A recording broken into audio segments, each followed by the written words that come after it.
Your Honor, you're more than familiar with the primary responsibility for awarding damages in a personal injury claim is for the jury, followed closely by the trial court in its role as the 13th juror. I do think there is precedential value to the Little v. Hogan case, though it's unreported. I know, Your Honor, you do refer from time to time to unreported cases, and you value them because you use them in some of your rulings, and I've witnessed that, and I'm sure you're familiar with that. In this case, Your Honor, the selection, hiring, and training of the defendant, Stephen Welch, is clearly before the court. There's substantial evidence and deposition testimony relevant to this issue. The deposition of Cintas's managing agents, together with the documentary evidence produced by the defendants, and what I believe is the authority of the Court of Appeals' Little v. Hogan opinion, should move the court to allow the jury to determine the liability for punitive damages from the evidence and testimony that the parties will present at trial. Thank you.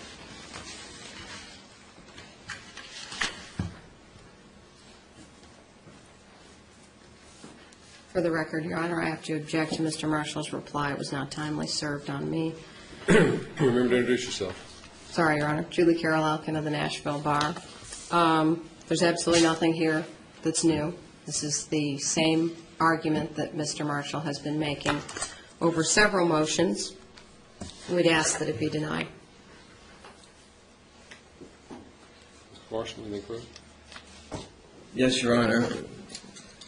Ms. Elkin's response basically just attacks a few pages from the amended complaint or the motion to compel or the memorandum on the issue of summary judgment.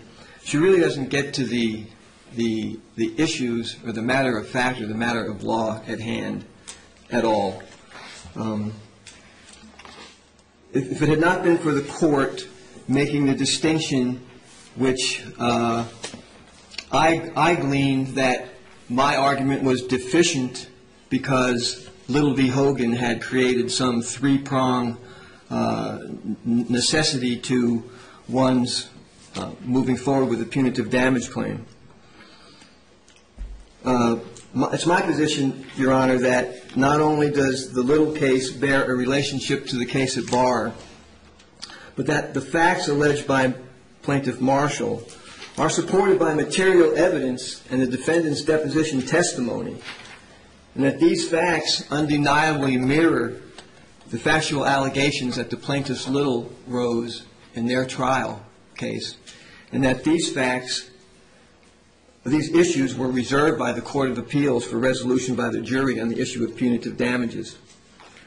I have supplemented my exhibits to Ms. Elkin. I reminded her that one of the excerpts was from the Little case that she attached to her SIR response. And Ms. Elkin made some argument in her response that as far as me excerpting elements or pages out of the depositions, that I didn't include any contextual background. And I just reminded her in the court that she has copies of all these depositions, and she has failed to offer any contextual background from these depositions to refute what Plaintiff Marshall claims the defendants plainly said in their depositions. I'm stating, Your Honor, that this motion is not without merit, and that defense counsel in her response did not dispute the fact that the Court of Appeals found the issue of encouraging or instructing drivers to ignore the posted route was neither the proximate cause of Little's accident nor a suitable basis for the punitive damage claim. I would restate, Your Honor, that I have raised the issue of selection, hiring, and training of the defendant in my amended complaint, my motion to sustain, and my reply and argument that was heard on January 28th, and that I've presented documentary evidence and deposition testimony on the issue.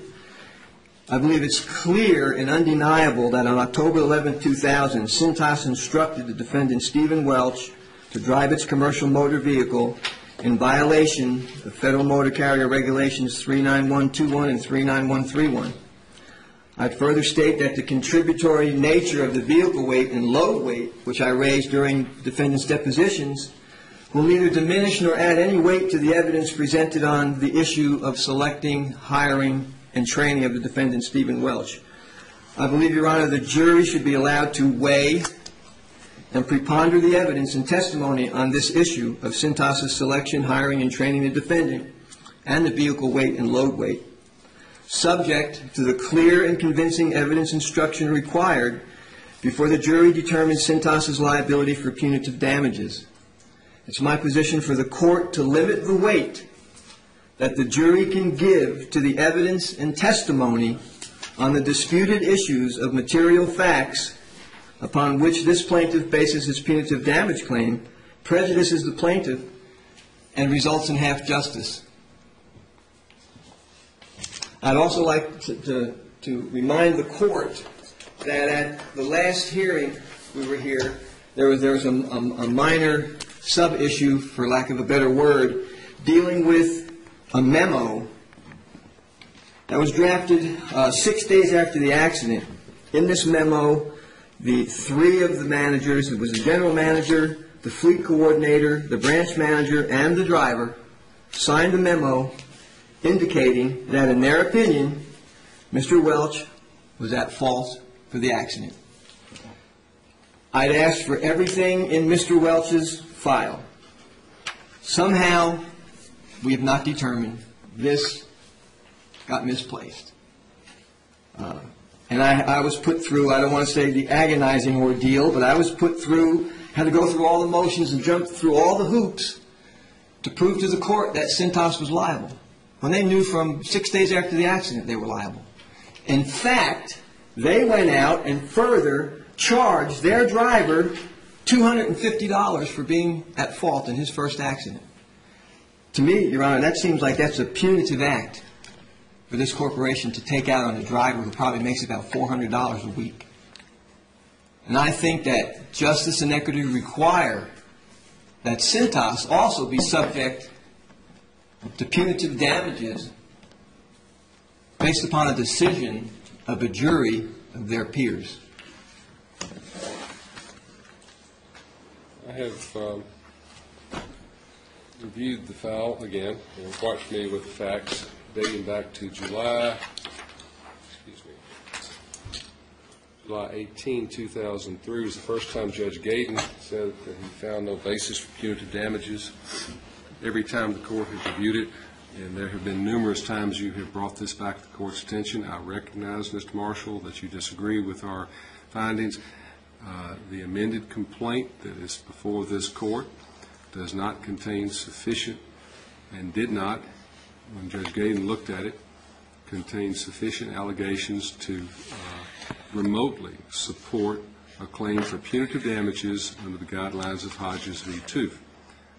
I've declined your request to overrule Judge Gayden. I adopt his ruling where he found, and I still stand by it, I think his ruling was correct, and I still stand by it. This is not a case of punitive damages. There's nothing new that's been raised to indicate that. The motion is respectfully denied. The order needs to reflect, Ms. Elkins, that I will reserve the question of sanctions and costs associated with defense of this motion until the conclusion of the trial. Your Honor, there is one more issue that has come about since yesterday. I called Mr. Marshall's house and asked him to bring with him some information or x-rays that have been made exhibits to the deposition. Mr. Marshall agreed to retain the exhibits because he has a gigantic box that he keeps them in, and he has some gigantic whiplash diagrams and things. And so the copies of the MRIs, the real films, and the x-rays that have been exhibited during the medical depositions have been retained by Mr. Marshall with the agreement that he would bring them with him to the depositions. He failed to bring some of them with him to Dr. Dimmick's deposition, but then yesterday I asked that he bring some of the x-rays that he referred to in Dr. Dimmick's deposition and failed to bring. I asked him to produce them here today. He refuses. This is not discovery, Your Honor. These are exhibits to deposition.